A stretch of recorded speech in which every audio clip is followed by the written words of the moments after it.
हर हर महादेव. ओम नमः शिवाय.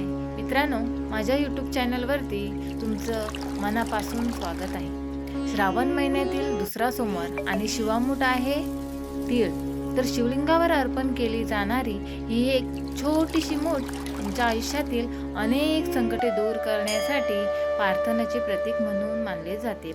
प्रश्न असा आहे की दुसऱ्या श्रावण सोमवारी शिवलिंगावर नेमकी कोणती शिवामूठ अर्पण करावी, तर तिचे धार्मिक महत्त्व काय आहे आणि शिवामूठ अर्पण करताना अशी कोणती गोष्ट आहे जी अनेक भक्त आवर्जून करतात.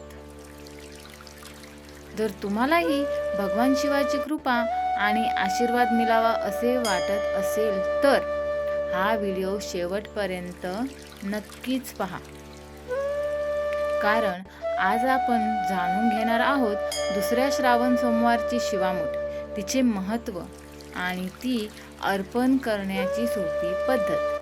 तर दुसरा श्रावण सोमवार हा भगवान शिवाच्या उपासनेसाठी अत्यंत पवित्र दिवस म्हणून मानला जातो. महाराष्ट्रातील अनेक ठिकाणी श्रावण सोमवारी शिवलिंगावर शिवामूठ अर्पण करण्याची परंपरा आहे. पहिल्या सोमवारी शिवामूठ तांदूळ, दुसऱ्या सोमवारी शिवामूठ तीळ, दुसऱ्या सोमवारी काळे किंवा पांढरे तीळ शिवलिंगावर अर्पण केले जातात. तीळ हे आपल्या भारतीय संस्कृतीमध्ये पवित्र मानले जातात.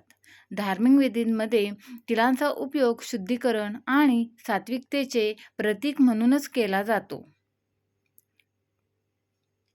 पण ही फक्त धान्याची मूठ नसते, त्यामागे असतो श्रद्धेचा भाव. भगवान शिवाला आपण काय म्हणतो? देवा, माझ्या जीवनातील दुःख, चिंता आणि अडचणी दूर कर. माझ्या कुटुंबावर तुझी कृपादृष्टी राहू दे आणि आमच्या मनाला शांतता दे. अशा भावनेने शिवामूठ अर्पण केली जाते. दुसऱ्या सोमवारी तिळाचे महत्त्व काय? तर तीळ हे लहानसे बी आहे, पण त्याचे धार्मिक महत्त्व खूप मोठे आहे. तीळ अर्पण करताना भक्त आपल्या मनातील नकारात्मक विचार, चिंता आणि अहंकार भगवान शिवाच्या चरणी समर्पित करतो. शिव म्हणजेच कल्याणाचे प्रतीक. म्हणून दुसऱ्या सोमवारी शिवलिंगावर तीळ अर्पण करताना मनात श्रद्धा आणि सकारात्मक भावना ठेवणे महत्त्वाचे आहे. शिवाला मोठमोठ्या वस्तूंची गरज नसते मित्रांनो, तर त्यांना हवे असते ते फक्त आणि फक्त शुद्ध मन, खरी भक्ती आणि निर्मळ भावना. दुसऱ्या श्रावण सोमवारी सकाळी लवकर उठून स्नान करावे. स्वच्छ कपडे परिधान करून घरातील देवघरात किंवा जवळच्या शिवमंदिरात जावे. सर्वप्रथम भगवान शिवाचे स्मरण करावे. शिवलिंगावर स्वच्छ पाणी अर्पण करा. त्यानंतर दूध, पंचामृत किंवा आपल्या परंपरेनुसार अभिषेक करावा.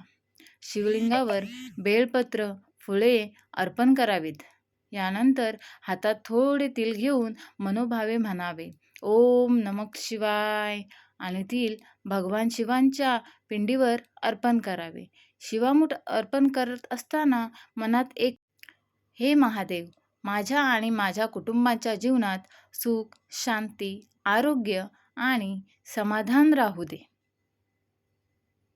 यानंतर शिवलिंगासमोर बसून काही वेळ ओम नमः शिवाय या मंत्राचा जप करा. दुसऱ्या श्रावण सोमवारी तुम्हीही भगवान शिवाची पूजा करा. शिवलिंगावर तीळ अर्पण करा. पण त्यासोबतच तुमचा अहंकार, राग, चिंता आणि नकारात्मक विचारही शिवचरणी अर्पण करा. कारण महादेवाला आपल्या पूजेतील वस्तूंपेक्षा आपल्या मनातील भाव अधिक प्रिय असतो. चला, आज मनापासून म्हणूया, हर हर महादेव. ओम नमः शिवाय. भगवान भोलेनाथांची कृपा आपल्या सर्वांवर सदैव राहो. आपल्या घरात सुख, शांती नांदो आणि प्रत्येकाच्या मनातील चिंता दूर होवोत. धन्यवाद मित्रांनो. हर हर महादेव.